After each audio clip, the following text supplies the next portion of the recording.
Alright, let's do this. So I was thinking the other day, when I took these courses in college, how much did I I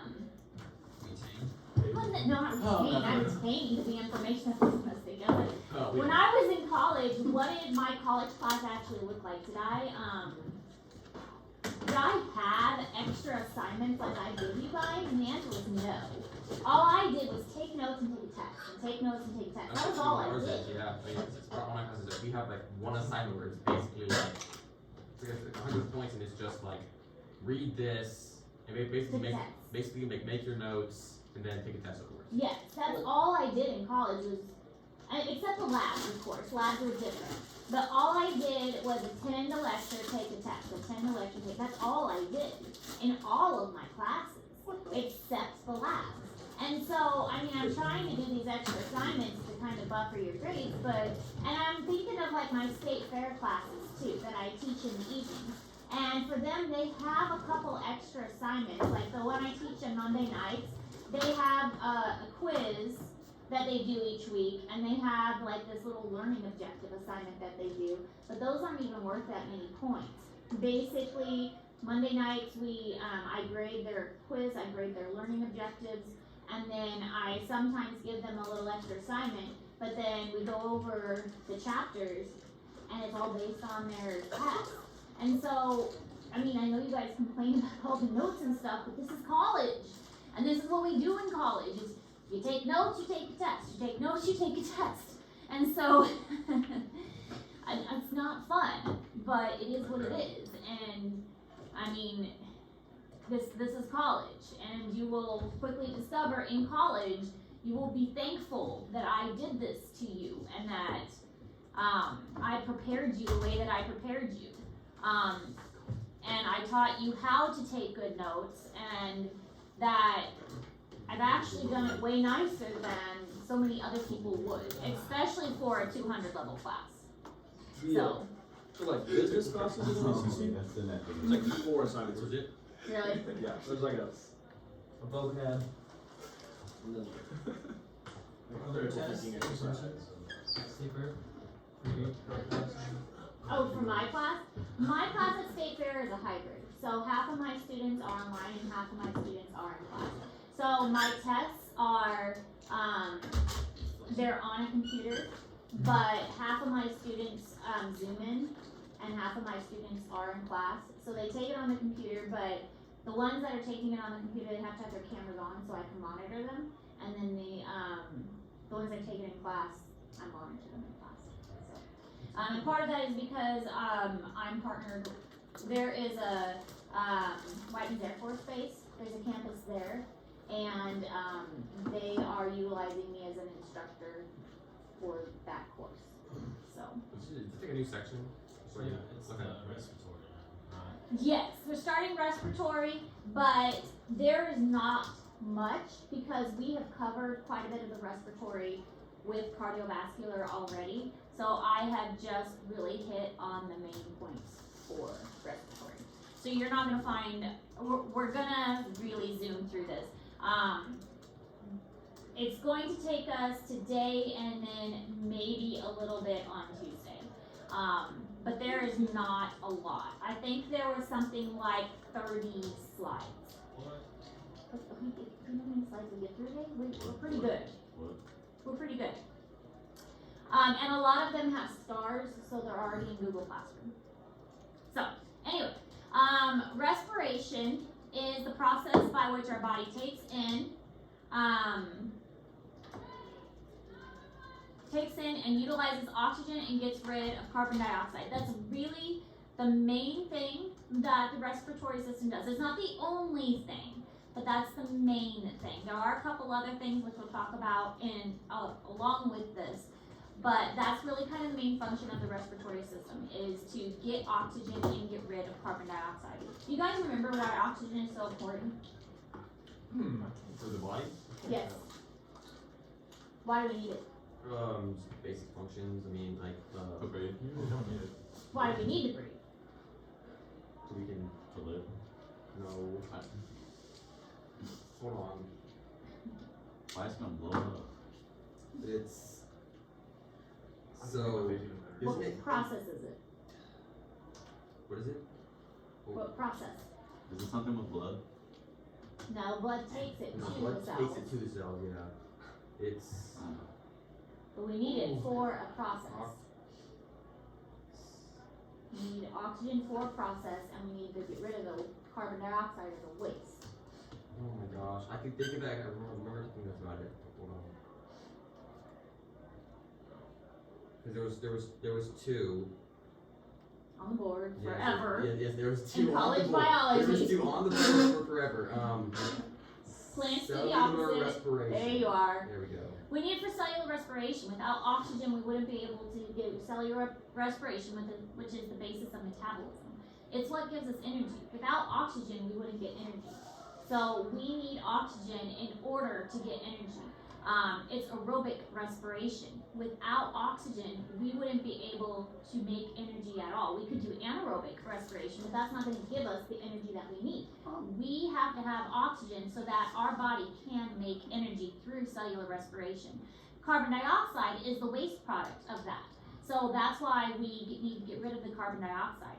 We get the oxygen, then we take it to the cells. Our cells use cellular respiration, breaking down glucose, and then producing carbon dioxide, and then we get rid of the carbon dioxide, and that goes to the plants, photosynthesis, and then the process recycles.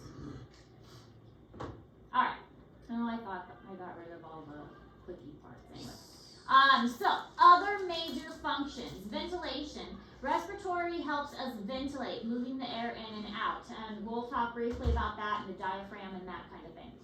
Gas exchange between the air in the lungs and the blood, and transport of oxygen and carbon dioxide in and out of the blood.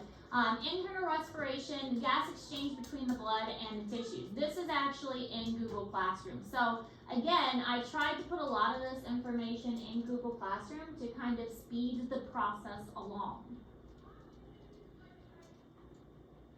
But these are the four major functional events. Major functional events. This is what the respiratory system is doing. We're ventilating, we're having gas exchange, we're transporting, and we're having internal respiration. Internal respiration is not the same as the respiration in the lungs. This is taking place at the tissue level. So that needs to be clarified. Taking place at the tissue level of the body. Okay, not the lung, at the body.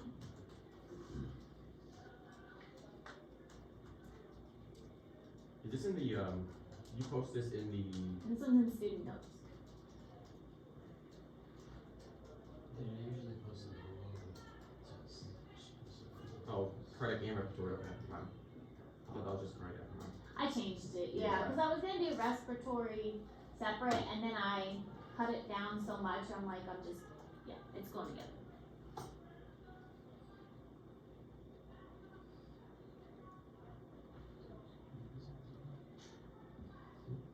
Alright, so functions. Here is what the respiratory system does. It does do gas exchange, but not only that, it's going to help regulate the blood pH. And this is all in Google Classroom as well. So it regulates the blood pH because, as we're going to see, when carbon dioxide is in the blood, it's actually going to make it a little more acidic, or sometimes it can make it a little more basic. It depends on the form of the carbon dioxide. So when it binds with water, it becomes carbonic acid.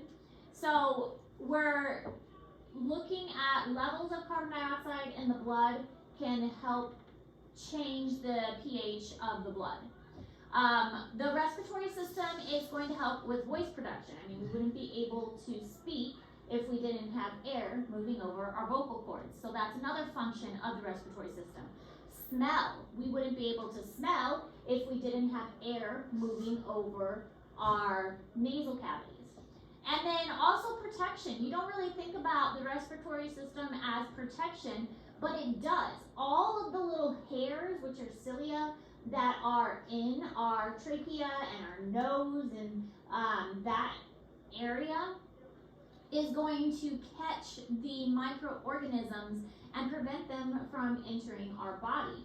So there's a reason that we've got those little cilia. There's a reason that we have mucus in our nose It's to prevent those microorganisms and bacteria and things from getting into our body and help to keep us from getting sick. So protection is one of the functions of the respiratory system.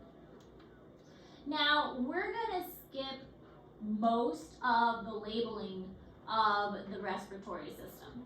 We are not really going to talk about the labeling much at all, just as a way to save time. You know you have lungs, right? Okay, hopefully you realize I've that. heard. I've heard. Oh. That's a word. Hopefully you know you've got a tube in your throat that goes to the lungs. Okay, take anatomy, we'll learn more about that. It's called your trachea. The trachea branches into what are called bronchi. The bronchi branch into what are called bronchioles. From the bronchioles, you got arterioles and so on. So it's a branch, think of a tree that branches, okay? That's what we're going with for the essence of time. That's the very fast version, okay? You also have what's called a larynx, which is the voice box. We should be able to see that in a cat. We've got some nasal conchae up in the nose. That's going to help you moisten the air when you breathe it in. This is the super fast, like 2-minute version of the anatomy of the respiratory system. You've got an upper airway, which is up here, and you have a lower airway, which is down here, okay? Upper, lower. That one's pretty easy. You have your diaphragm. Now the diaphragm is kind of important because the diaphragm helps you to breathe. It's a curvy muscle. When we dissect the cat, you will see the curvy muscle, and the curvy muscle only found in mammals, by the way. Diaphragms only in mammals. And you might have seen it, did they point it out at the cadaver tour for those that went diaphragm? I feel like they did. Okay, diaphragm's right under the lungs. Basically, remember that muscles contract. So when this contracts, it goes down because it's curvy, and it makes a suction, and it basically sucks the air in. So that's kind of how the diaphragm works. It creates a suction. As it contracts, it goes down, and it sucks the air in. And there's a little more to it than that, and we'll talk about that in a moment. But that's the anatomy in like 2 minutes. Okay. So here is the larynx. This is the voice box. And for guys, you have it, they call it the Adam's apple. Guys are bigger because your voice is deeper. So the bigger the larynx, the deeper your voice is. My brother, he's this tall, skinny guy. He has this super deep voice, and he can sing really well, but really deep. And so his is, I tease him all the time. He's got this one that sticks out really far because he has a deep voice. But you don't see them as well on women because we have a higher pitched voice. So ours is going to be much smaller. But that's the larynx. Trachea. And then right behind the trachea is going to be the esophagus, which we'll talk about, and the digestive system, which is our next unit. Then you have the bronchus, which is the biggest tube, and then they're going to branch into bronchioles. This purpose is to warm and humidify the air. So that you do need to write down, because that's what this does. You don't want dry air hitting your lungs and dry air that's cold. If you've ever gone outside on a cold day and you breathed in and it hurts, that's because it's cold. The larynx warms and humidifies air. Well, this whole part, this whole area is going to warm and humidify the air. The trachea and the bronchus, all of this is going to warm and humidify the air. The whole reason for like the bumpiness, you've got cartilage in your breathing tube because you don't want your breathing tube to collapse. Now the esophagus, which is behind your breathing tube, that is going to be stretchy because when you swallow, you're going to swallow food that's in all kinds of shapes. And so that's going to be really stretchy. But your breathing tube is very firm. You don't want that to collapse. Oh, if you get punched in the throat, will that break? It could, because it's made of cartilage. And also if you... They used to hang people back in the olden days. It was yeah. Tough break. Look up. All right, so the red you do need to write down. Sorry, I went too far. The red you do need to write down. Regions of gas exchange between air and blood. These are called alveolar sacs. these you do need to know because this is where the action happens. They look like little grapes or cauliflower. They are super tiny. You can't see them. I mean, for those that went on the cadaver tour, the lungs didn't look like this.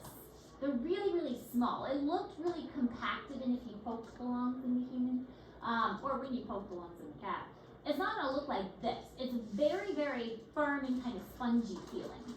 So the alveoli multiple, alveolus singular.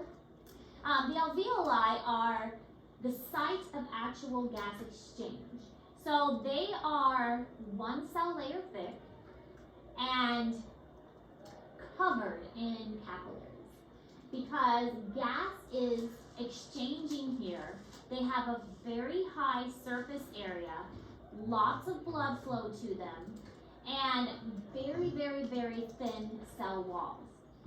That way, the gas can get from the blood into the lungs without much distance between them. It can happen very quickly. From the blood to the alveoli inside very quick. And we'll look at some more pictures that help. But the alveoli is super important. Main functional area of the lungs. While we are skipping most of the anatomy, you do need to know the alveoli.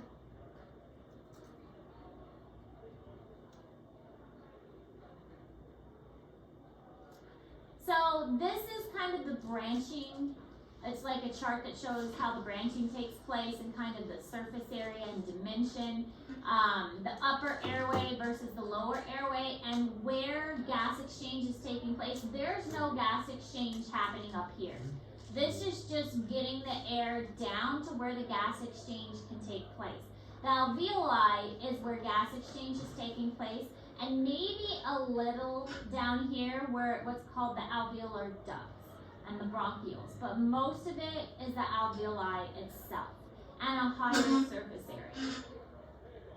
So the actual blood supply to the lungs, there are two of them. There's the pulmonary circulation, which should sound familiar because we learned about the pulmonary circuit versus the systemic circuit. What's the difference? Good review for our test.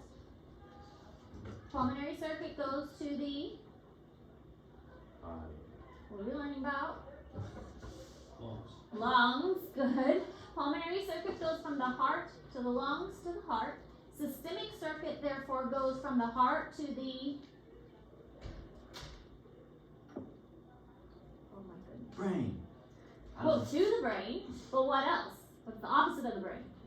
The feet. The rest of the body, good. Systemic circuit goes from the heart to the rest of the body back to the heart. So that's part of the circuit. You've got the pulmonary circuit, which goes from the heart to the lungs to the heart. And then the systemic circuit, which goes from the heart to the rest of the body to the heart. Okay? But there's also something called the bronchial circulation. The bronchial circulation comes off of the aorta. And from there, it goes to like the outer portions of the lungs, and it supplies blood to the lungs itself. Just like the heart has that coronary arteries that supply blood to the heart to let the heart function, the lungs have their own blood supply, which is called the bronchial circulation, that gives blood to the lungs so that the lungs can function. That's what the bronchial circulation is. You stop taking videos of me, by the way? Do some notes. Why is he taking video? I don't know. That's what you guys know earlier. That's awesome. Let's see.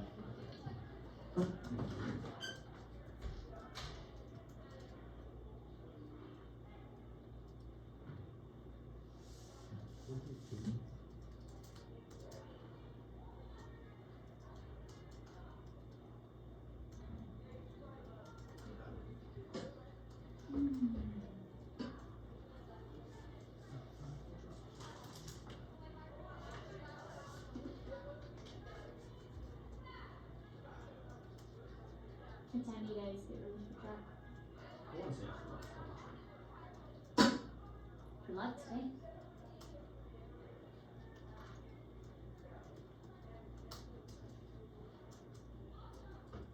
Supposed to be nice today. nicer. 55-ish. Hopefully the sun stays out, because that'll make it seem out. And it's not windy. There's no wind? Not right now. Not yet. Yeah. Hopefully not. Alright, pulmonary circulation brings the deoxygenated blood from the right ventricle to the alveoli. Oxygen is picked up, carbon dioxide is removed, and oxygen blood returns to the left atrium. You don't have to write this down if you remember this or have this in your notes somewhere else, because we've talked about this, okay? If this is a refresher for you, if you remember this, you don't have to write this down because we have covered this already. It goes from the heart to the lungs, back to the heart. From the right side to the lungs to the left side. Now, reviewing again, since our test is next week, What? arteries carry blood away from the heart or to the heart? Which one? Arteries Arteries. take it Wait. away. Arteries carry blood away from the heart. Veins, therefore, carry blood away from the heart or to the heart? Two. Arteries have thick walls or thin walls? Thick. Thick walls or thin walls? Thick. Thick. Arteries have valves or no valves? Arteries Arteries. and valves, I think they do. Valves or no valves? Valve. I'm gonna go with valve. Valve. No valves. Dang. Veins have valves. Veins have valves. Because remember, they are returning blood to the heart and the legs, and so we don't want the blood to fall back to the feet. So remember, they're going up the heart, up to the heart, and if they didn't have the valves, the blood would just pool in their feet. Alright. Arteries have big lumens or small lumens? Big. Do we agree or disagree? Big lumens or small lumens? Every time I say No something, cheating. Big. Let's go with Big. arteries. Arteries, big lumens, small lumens. Big. No, spring break. Real small. Well, yeah, spring break we were wrenching things, and then before spring break we had a funky week, and so I was saying these things, help you out. Small, like I said.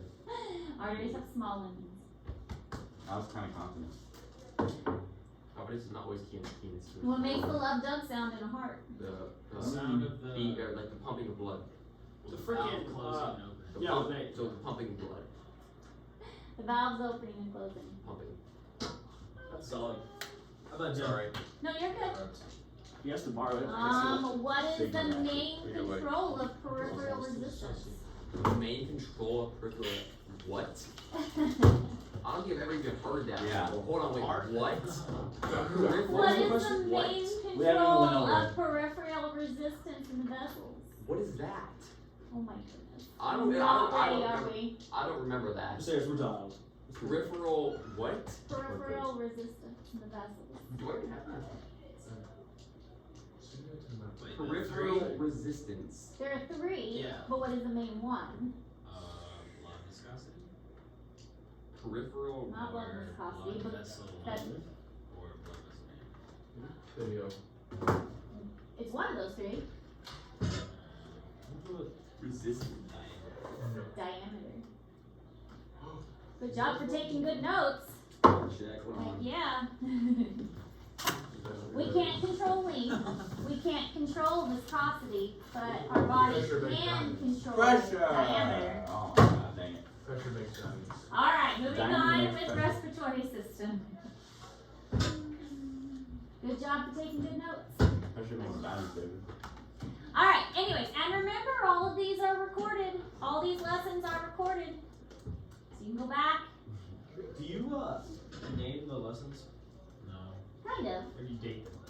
They're dated and they're kind of named. Like I'll put college physiology, blood pressure, or college physiology, respiratory intro. So they're kind of named. Yeah, but I'm not gonna give like a really detailed like. Yeah. Alright, so bronchial circulation arises from the aorta, like I was mentioning. It comes straight off the aorta, so blood that's coming straight from the aorta is going to be very, very freshly oxygenated. So if it's coming straight from the lungs, straight oxygenated, and then going straight back to the lungs, it's going to have a lot of very freshly oxygenated blood and getting back quickly to the lungs to keep that oxygenated going.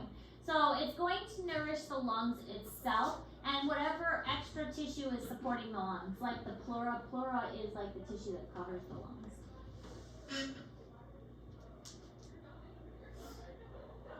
We should have a bathroom in here. I do too. If we had a bathroom in here, I'd love a bathroom. I mean, for teachers, our bathrooms are far. It's right there. It's not like we have a big school you gotta walk around. This is also true. There's also only one bathroom here. How many bathrooms Well, are that's there? because you guys Too many. abuse the 12. privileges of other So bathrooms. many. Guess what? Why isn't there? You know. I did. Online at Hickman? During 2020. What year was it? COVID. You just said 2020. No, like, what year in school were we? Y'all 2020. He's in your grade 2, Carter. Yeah. What grade were you in 2020? Freshman, right? There you go. Alright. That would be great. Inspiratory and expiratory. Inspiratory is breathing in, expiratory is breathing out. So the muscles that we use for breathing in is mostly the diaphragm. So as I mentioned, the diaphragm is curved. Muscles can only contract. We covered that in the muscular system. So when it contracts, it gets flatter. And that is going to create a suctioning of the air going in. So we basically suck the air in, creating like a vacuum effect. And in addition to this, we use our abdominal muscles to breathe. It's called belly breathing. If you're ever stressed, belly breathing actually. What? Which slogan makes us better? Exactly. Belly breathing is great for increasing the depth of your breath, and also it's great for stress relief as well. Belly breathing and abdominal breathing is great for stress relief. You're also going to be using what are called intercostals. We didn't learn muscles in physiology, you'll learn that in anatomy, but intercostals are the muscles right here along your ribs. So those assist with breathing as well. Expiratory, when you are releasing your breath, the diaphragm basically it goes from a flat to popping back up, so it basically pushes the air out.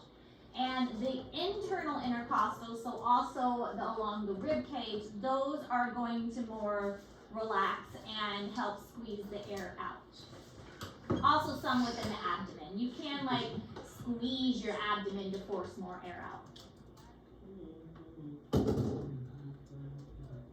There's 8 bathrooms in here. Why'd you do that? Not counting the women's or the teachers. Serious? Come on. And speaking of Logan, his class will be joining us when the athletic training is here.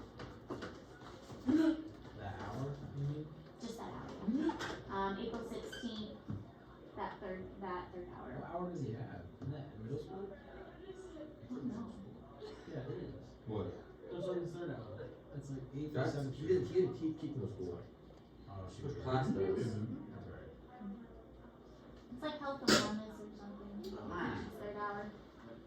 But they'll be joining us on that day. Alright, so breathing rate at rest, we have about 10 to 20 breaths per minute. So think of you're just sitting there and you're just breathing normally. 10 to 20 breaths. Not if I can During remember. exercise, about 40 to 45 for an adult. So, ventilation is the movement of air in and out of our lungs.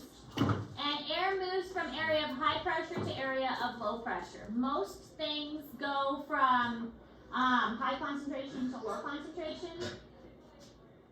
So, or actually, yes, high to low. I'm trying to think, high to low. But, so air is going to move from high pressure to low pressure. And so that's what we're seeing when we ventilate our lungs. So at rest, 10 to 20 breaths per minute. And the interesting thing about breathing, and I've mentioned this before, is we do it without thinking. We don't think about breathing when we're asleep. But we do have control over it too. We can control our breathing. So like when you're breathing like automatically or whatever, Mhm. and then you think about breathing and you can't breathe automatically. Like why is He's not that? breathing manually. It's So our brainstem is the automatic part of our body. Our brainstem automatically. It's like when you controls- start thinking about like, oh wait, I'm just realizing you're not thinking about it, and then you start thinking about it, so you have to like breathe yourself. Our brainstem is our automatic portion of our body. That and cerebellum. We learned about that in the nervous system. But our body can take over, and that's one of the cool things about breathing is we can control it. We can make it slow down. I can't. You can't. Nope. You can if you really I'll focus. pass out. I think you can do it if Oh, you really try. I'll forget to breathe. You know, I'll just end up dying or something. Yeah, like swimming. Yeah, yeah. You just like pass out. Yeah, yeah. Think about it when I'm trying to sleep. Like, I'm trying to go to sleep and I'm like, Now when I feel like I can't. So if you want to go to sleep, there are different techniques, but that's The a story military for another day. I don't have any techniques to go to sleep. I just lay there. Count backwards by 7 from 1,000. Hey, Colin. I can't even count. Colin. Forward from 7. Not breathing and blinking and everything. One thing you can do to help you fall asleep is use all your senses. Think of everything you can feel. And then think of everything you can hear. And then think of everything you can see. And think of everything you can smell. And that can help you fall asleep and relax. Alright, anyways, alveoli. Alveoli are the small single flattened cells where gas exchange takes place. So they're, if you take anatomy, you'll learn that they're called simple squamous epithelium. Simple because they're one cell layer thick, squamous because they're flattened, and epithelium because they're exposed to the outside environment. Simple squamous epithelium. We're gonna look at a microscope picture in a moment that kind of shows them a little better. They're covered in capillaries, like that picture in the corner shows, covered in capillaries, because they have to have a really good blood flow to them. There is also this material called surfactant. Surfactant is incredibly important. It prevents the alveoli from sticking together and collapsing. You guys have all blown up balloons, yes? Correct. Never. This can have Robinson to the name. Oh, that's right, yeah. You blow up a balloon, and it's pretty, it doesn't, a regular balloon that you just get out of the package doesn't really stick together. Okay, that's what an alveoli is like a balloon. Now, water balloon, okay? Balloon. They stick together. Once you put water in it, and then the water comes out, it's all sticky together, yes? So you pop a water balloon, and then it all sticks together because it's all wet. Yeah? Yeah.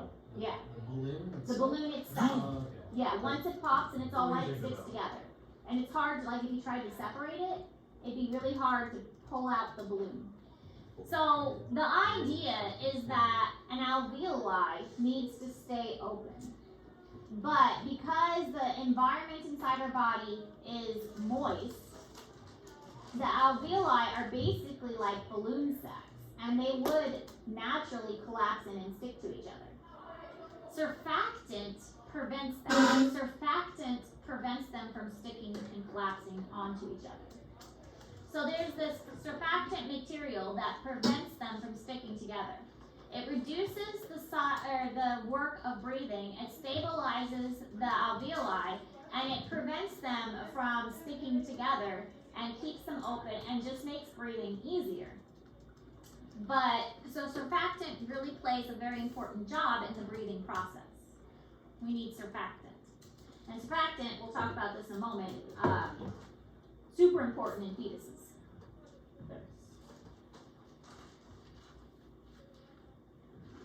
Fisher sent out an email saying if anyone's interested, they're welcome to come join our class that day for the public speaking. Don't you dare invite any of those. The more people, the better. Mother. It'll make No. the athletic director's time more valuable. What'd you say they're from? Senior? See.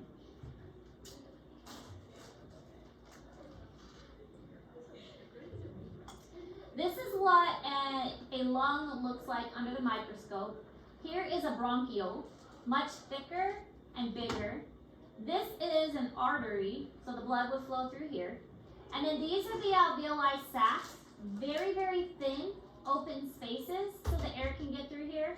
But the blood, or the oxygen and the carbon dioxide, it doesn't have to pass through this surface very, very difficult. I mean, it's gonna transfer very easily here.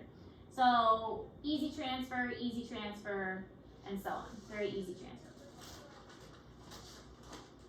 What if people are just making this stuff up? That's what I always wonder. I'm like, what if this was just like, yeah. All right, this is in Google Classroom. You don't have to write this one down.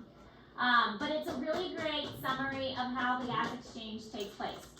Diffusion goes from high to low. We've talked about diffusion. I've hammered this in your heads for a very good reason. Diffusion goes from high to low. There, when you breathe in, there is a high concentration of oxygen inside the lungs. You got a lot of oxygen in your lungs.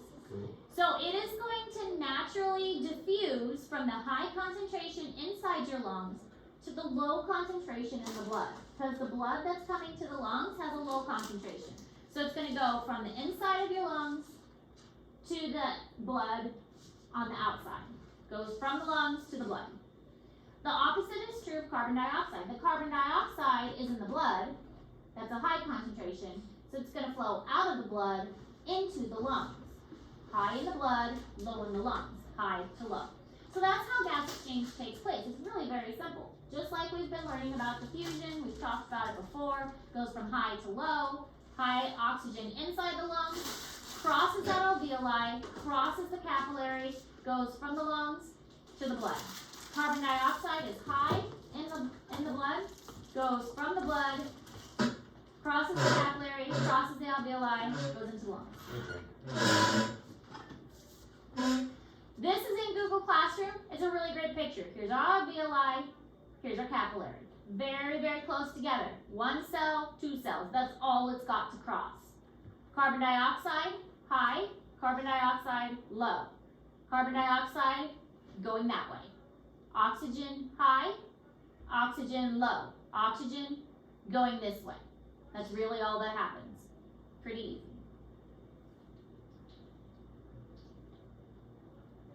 And a video to explain it.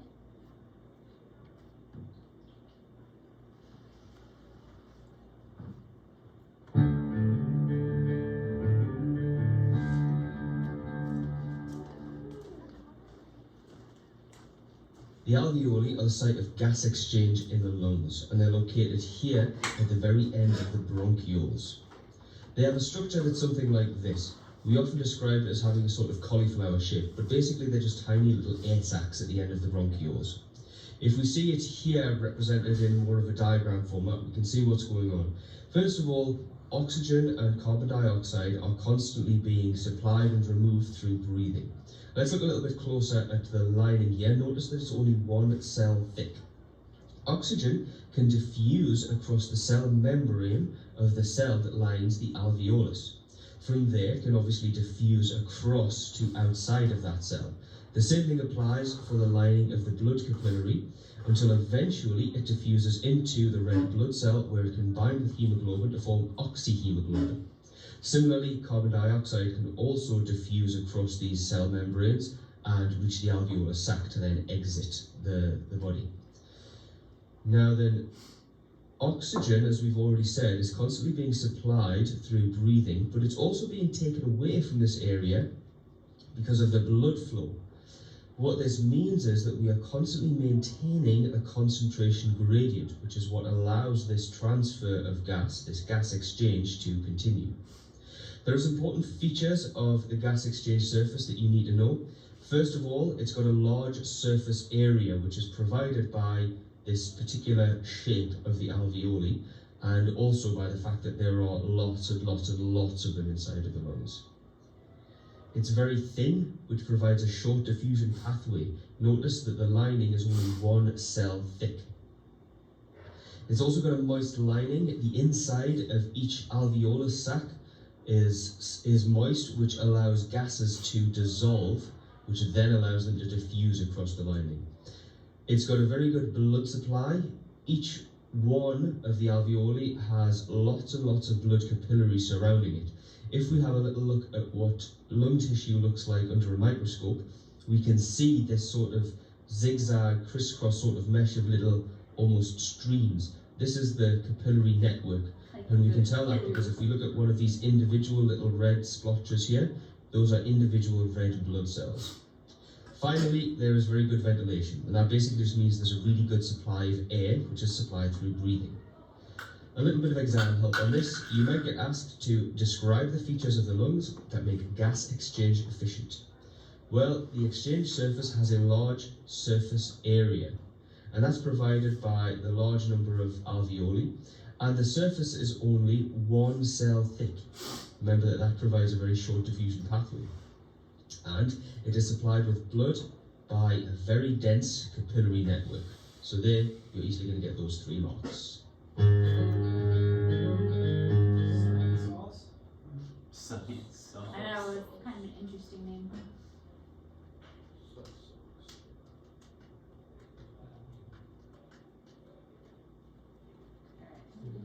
We're still okay. We can keep going. Okay. So when you are breathing, there are a couple terms that are referring to the actual breathing process. Tidal volume, inspiratory reserve volume, expiratory reserve volume, and residual volume. So tidal volume is the volume of air inspired or expired during a normal breathing cycle. So you're just breathing normally. That's how much air you are moving when you breathe normally. So inhale, exhale, that's your tidal volume. It's going to vary by person to person. Maybe a person has a bigger set of lungs. Maybe a person has a smaller set of lungs. Maybe a person is an athlete. Athletes are going to be more efficient breathers than people who are not athletes. Inspiratory reserve volume is the amount of air inhaled forcefully after a normal tidal volume. So after you inhale normally, you inhale and then you inhale as much as you can. That's called the inspiratory reserve volume. You breathe normally, and then you take a big breath in and you get as much air as you possibly can. That's your inspiratory reserve volume. Then an expiratory reserve is the same idea. You exhale and then you force as much air out as you can. That's your expiratory reserve volume. How much you can make come out until you can't make any more air come out. There's also something called residual. You always have a little bit of air left over in your lungs because that way your alveoli don't collapse on themselves. There's always going to be a little bit of stale air left in your lungs. No matter how hard you try, you can't get rid of that stale air. You can't replace it? You can replace it. It kind of gets recycled out, but there's always going to be a little bit of air left in there. No matter how much you squeeze to get it out, there's I can't. Blake's like challenge accepted. Watch this. Hey. There's always a little bit of stale air left. It's not what he does. It's residual volume. And it's again because So, what happens whenever you lose your what's it called? Lose your breath. Get the wind out there? Oh, yeah. you're not gonna get what so happens basically what that is when you like fall down and you hit your back or something, it's all the air is forced out of you unintentionally. So, Now you get is that sticks. still inside of you, or? So you lose your it's like your body has to take a moment to catch up because you didn't intentionally do it. So it's like all the air inside you got pushed out of you. Yeah. Okay. You still have your residual volume because otherwise your alveoli would have gotten stuck. You still have your residual volume, but what it is your diaphragm wasn't ready for it. And so it takes a moment for your diaphragm to catch up with it. So, it's not fun, because it feels like you can't breathe. No, they dropped the bar and it hit me. Yeah, it's basically all the air is out of you when you're not prepared. So it takes a moment to get that air back and get you prepared for it again. So this chart explains all of that. So here, this is your tidal breathing. This little blue, this is normal breathing. You just normal breathing, normal breathing. And then you've got your expiratory reserve. Okay, so I'm normal breathing, but then I expel everything. Okay, I've got nothing left in me. This is normal breathing, and then I take a big inhale. And then if I take a big inhale, and then I take a big exhale, this is called your vital capacity. I don't know if I put vital capacity on there. I didn't. But vital capacity is a big inhale, big exhale. That's how much your lungs can hold, that you can use. Everything you can use is big inhale, big exhale. That's the amount of air that you can move, that you can work with. Here's your residual volume. That's the leftover air that is just kind of sitting there, that you can't really do much with. But normal tidal volume, big inhale, big exhale, your vital capacity is right there. And this is going to vary by person to person again. It depends on, athletes, of course, have trained their bodies to be better at this. Younger people are going to be better than this. What do you think a smoker is going to be? Horrible. So good. So good. Dang Ahead good. of the Not competition. good. They actually train their lungs. Yeah. Yeah. Alright, we will go ahead and stop here. We've got a little bit still to cover on Tuesday. I'm still saying our test is going to be on Wednesday. I'm still sick that day. I will get your study guide to you probably Saturday. That way you'll have Sunday, Monday to study with the study guide. Okay? What if we all don't show up? Then you'll get 0 on the test until you What? Alright, move on. On Thursday with new material. With or without you? With or without you, because we are running out of time, my students. We are running out of time. We've got to keep on